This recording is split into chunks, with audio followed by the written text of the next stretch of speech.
Devinez de quoi on va parler aujourd'hui? Oui, oui, de tarifs douaniers. J'ai pas le choix de vous en parler, bien sûr.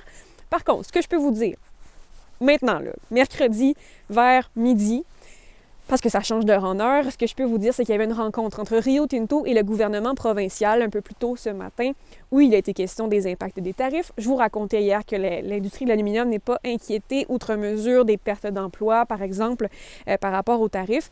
Par contre, ce qui inquiète, c'est la surtaxe que pourrait imposer le gouvernement provincial aux exportations. Ça reste à voir. Surveillez nos plateformes sur Ici Info pour avoir les derniers développements parce qu'il y a aussi d'autres rencontres qui s'en viennent cet après-midi.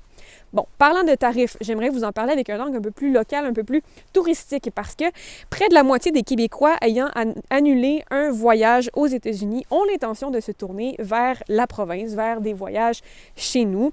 C'est ce que révèle un sondage mené par l'Alliance de l'industrie touristique du Québec. Ça veut dire qu'il pourrait y avoir un peu plus de touristes au Saguenay-Lac-Saint-Jean.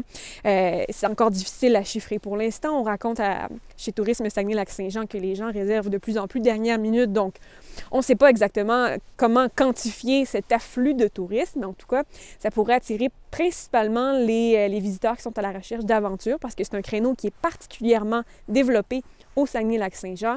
La motoneige aussi, le secteur de la motoneige pourrait en profiter, notamment avec des touristes américains qui pourraient venir chez nous.